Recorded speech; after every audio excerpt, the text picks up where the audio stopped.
Well, happy belated Easter, everyone. This is Billy Core from the Carolina Circle Mile Wiki. Today is Monday, April the 21st of 2014, and you're looking at the Gateway 2000 P575 that I got about 2 weeks ago. And I thought I'd do a quick little update video on it. First of all, everything's working just fine. And I've made a few changes to the setup here. Most obvious is that I now have a CRT monitor, if it'll focus there.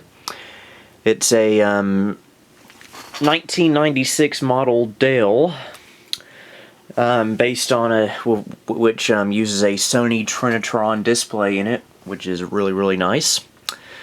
There was originally a panel right here to cover these buttons, but I guess it's long gone, and this monitor came from Value Village, where else, and I got it for about $4. So a really nice deal, and it does work.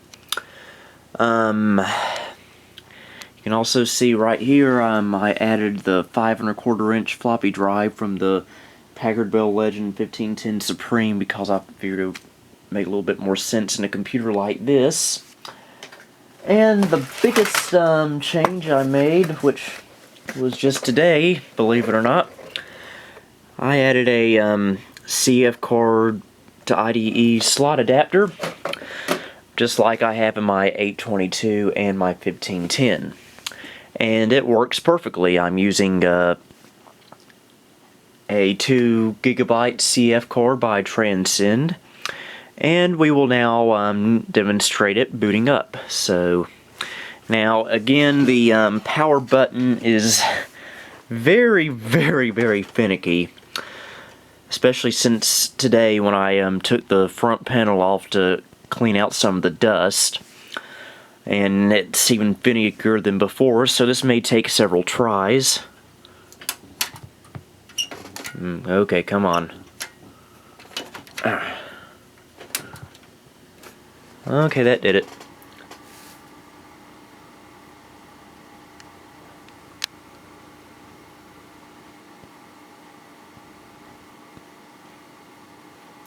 Takes the monitor a little bit to catch up.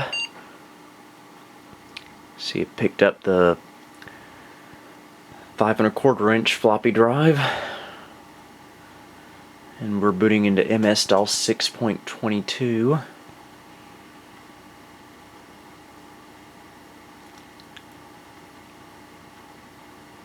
All them drivers. Windows for Workgroups, version 3.11. First operating system I ever saw. Moo! Alright, we're now into the program manager. The clock is now working properly. I found a better CMOS battery for it. It just takes the standard nickel cell CMOS battery that most people are familiar with.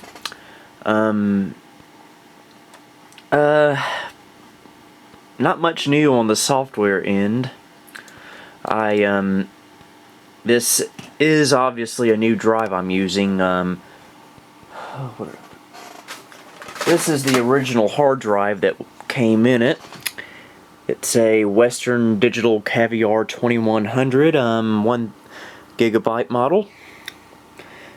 Still works perfectly, but I just wanted to go the CF card route, and via a Acronis OS selector, I was able to copy the contents of this hard drive over to this CF card. So I didn't have to reformat or anything, which was really nice to have to not be able to do. So yeah, I installed this little program. I needed a nice little CD player. I'm not going to play any CDs right now, mainly because of the copyright mafia on YouTube, but this is Media Rack from 1995, sort of like Audio Station that you see on Packard Bells. You get your CD player, MIDI player, wave player and the volume control. And guess we can try to play a MIDI file. We'll do a good old-fashioned Canyon test.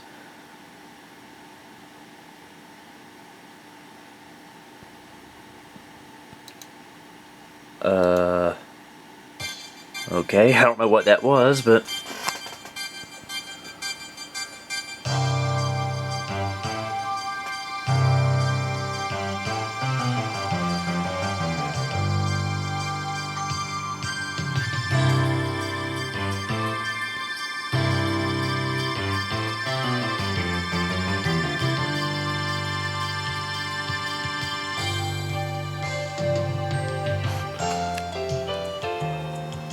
okay, we'll work more with MIDI a little later on in the video. Microsoft Works on here, version 3.0.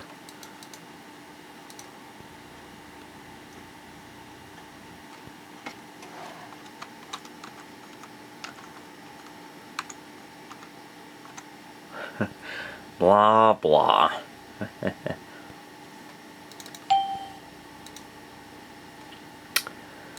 Okay, I think just about everything on here is stuff you saw in the last video about this Gateway 2000, but I'm about to change things up a little bit. You see, this is based off of my aunt's Gateway 2000 P5100XL, which is the tower version of this computer with a 100 megahertz Pentium instead of a 75 megahertz Pentium.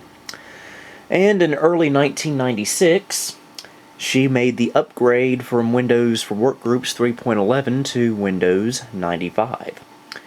And when I bought the CF cards for this computer, instead of buying just one, I went on ahead and bought a second one, as you can see right here. And look what this CF card contains. Windows 95. Now, let me make this clear. This is still going to be my main Windows for Workgroups 3.11 machine. This will always be the main Windows 95 machine in this house. But, you know, every now and then I might want to just play around with Windows 95 on this computer, so I bought this card for it. So, we'll shut it down, which is just as hard as turning it on, but it's off now. We will, whoa.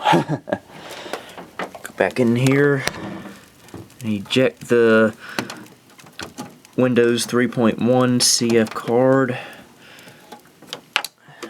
There it is. And we'll take the Windows 95 card.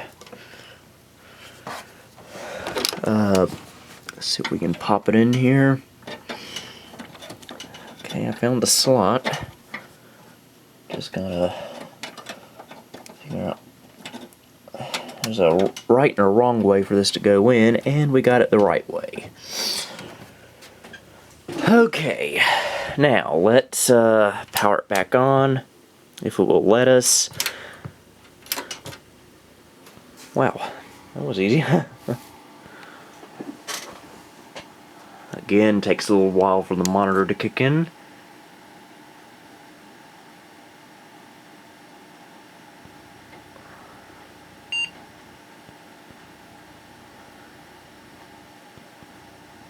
And just blink for a second there. Yeah, there's Windows 95.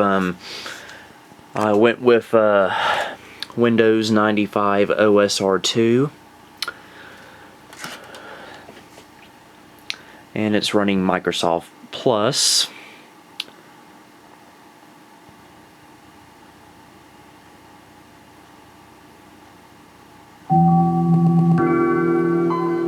Don't know why it stuttered there. Okay, let me adjust the refresh rate. This might be causing y'all to have seizures, so let's make a few little adjustments here before we proceed. We'll go with just a good old-fashioned 60 hertz. Okay, that's much, much better. And here we are. This is Windows 95 running on the Gateway 2000 P575. And it runs like a dream, which makes sense considering the computer's era. We'll do a system properties, device manager, everything's accounted for. I'm still using the SIS 6326 video card, which is extremely overkill for a computer like this, but it needed a video card and it was the only one I had available. But it works, that's all that matters. I'm still using the Creative Sound Blaster All-32. Very, very nice sounding card. What's funny is that in Windows 95 I'm able to change it from software wavetable to FM synthesis, but I can't do that when I'm running Windows 3.1. It stays at software wavetable all the time. But I'm sure there's a way to fix that, but that's okay for now. Let's see. What should I show off, if anything? Oh yeah, I got some, I was able to find a Gateway 2000 floppy disk for, IntelliPoint. This is IntelliPoint 2.0. This is the version enhanced for Windows 95. You see, it gives you features like a Snap 2. Used to use that back in the day, but now it's just an annoyance. Focus. Select a window just by pointing at the title bar. That could get annoying. And click Saver. Single click where you normally double click. No need for that. In Smart Speed, slow down pointer over icons, buttons, and other controls. I wonder what that does.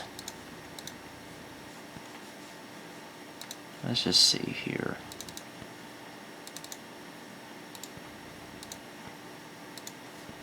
Don't really notice much, but let's go back in here.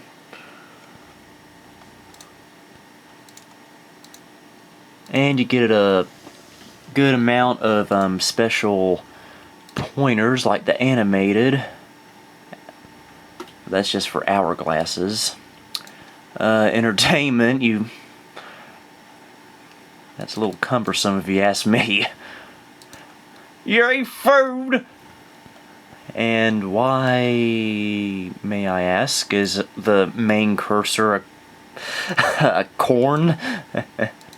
And you get hands.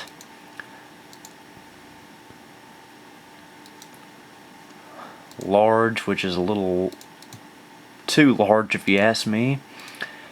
And I've never seen this one before, an actual mouse. Which actually does make sense. Nature, boring, oceans, nice little seashell, reptiles, whoa, I'm gonna be stuck with this. And sports, no interest in that. And of course, no.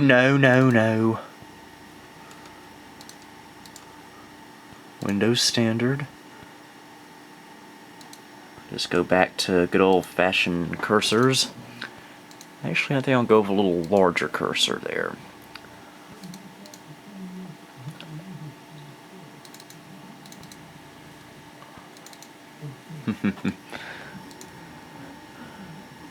Oh yeah, and I got the sonar thing enabled. Whenever I press Control, this little thing happens. And no, it does not involve your computer exploding, as you just saw.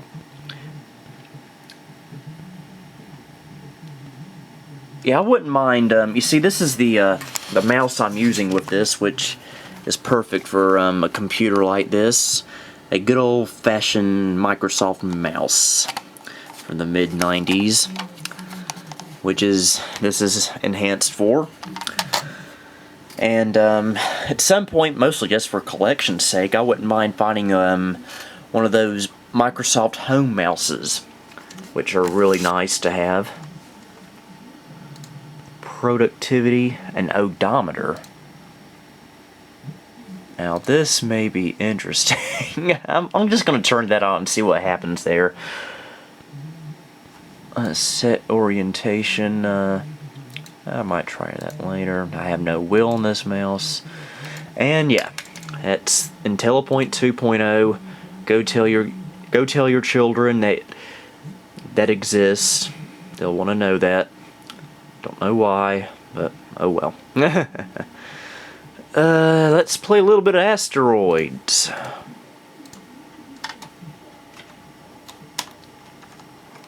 With one hand.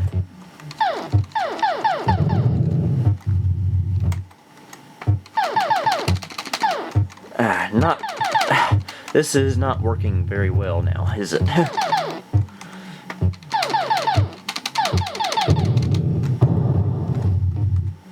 Okay, let's just suicide us. Okay, enough of that. And MS-DOS works just fine in here, but I don't feel like showing that. There was something I wanted to show. Oh, we need to do a little MIDI test. Actually, tell you what we're going to do. Let's do the Windows 95 Easter egg, since today's technically Easter Monday. Let's see.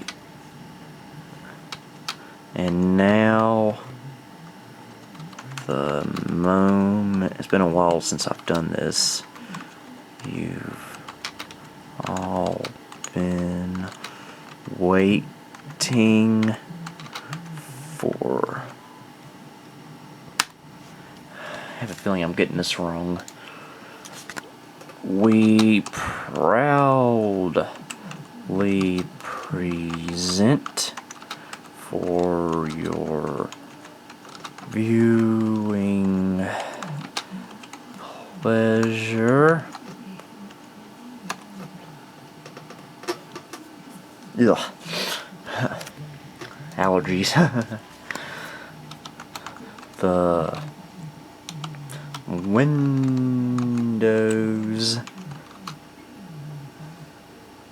90. No, I think it's the Microsoft Windows 95.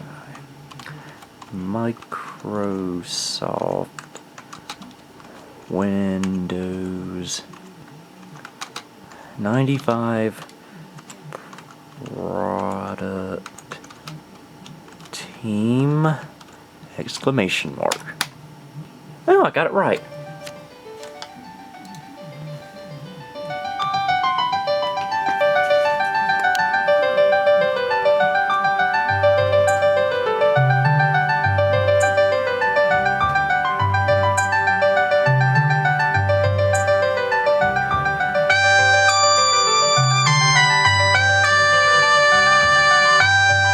That's the All 32 doing its job, folks.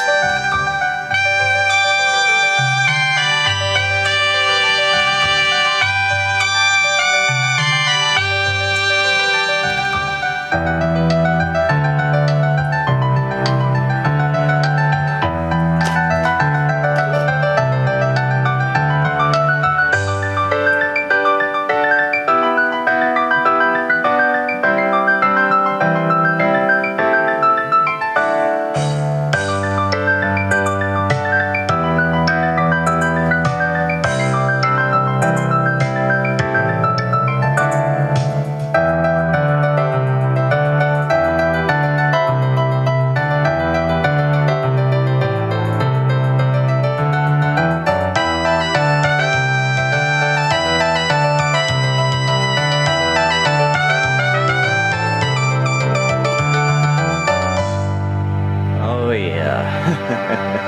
It's probably shaking the whole house.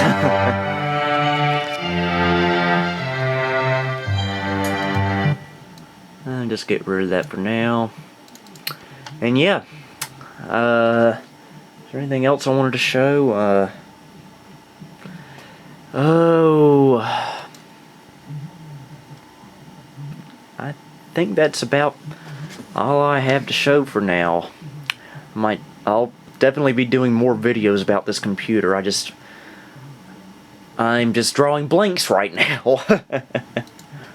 Whoa. Loud!